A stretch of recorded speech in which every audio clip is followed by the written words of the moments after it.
zamandır video çekmiyorduk. Selamünaleyküm. Hayırlı günler diyelim. Bugünkü konumuz ne? Bu araçlarda Mondeo, Ford Mondeo amortisör takozu nasıl bozulur? Yan sanayi takılırsa niye bozuluyor? Aracın ağır olduğu için Ford'da bu şekilde amortisör takozları bozuluyor arkadaşlar. Direksiyonu çevirdiğinizde, sağa sola çevirdiğinizde bozulma yapıyor. Bir bakalım, sökelim. Karşımıza ne çıkacak?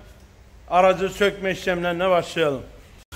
Evet arkadaşlar, parçamız bunlar. Amortisör takozu, sağa sola çevirdiğimizde amortisör takozları bunlar. Orijinal takmaya gayret gösterin. Amortisör takozlarımız burada. Gördüğünüz şekilde. Bunlara dikkat edelim. Şimdi montajını yapacağız. Aracı sökerken tabii ki lastikleri söküyoruz. Bijonları söküyoruz. Arkadaşlar gördüğünüz şekilde amortisör kule bilyasını çıkarttık. Orijinali burada. Bakın burada görüyorsunuz. Su girmeden, yıkamaktan bilya dağılmış. Bilyayı bir çıkartalım, bir bakalım neler olmuş, ona göre bakalım.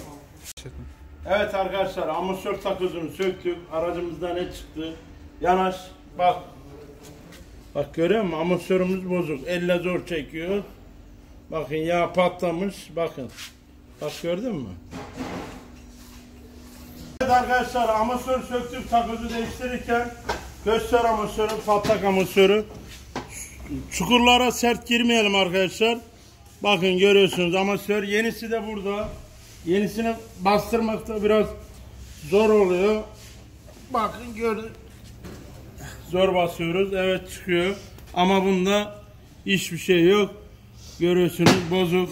Yağını kaçırmış. Montajını yapacağız. Bir rotayana götüreceğiz. Ondan sonra montajı nasıl yapılır? Bu yayı dikkatli sökmeniz lazım. Çünkü bu yay fırlarsa iç kazası sebebiyet. Ölüm tehlikesine kadar var. Bunu kendiniz sakın uygulamayın arkadaşlar.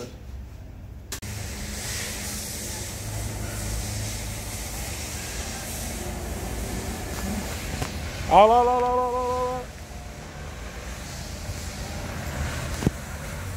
Pansarı yalan.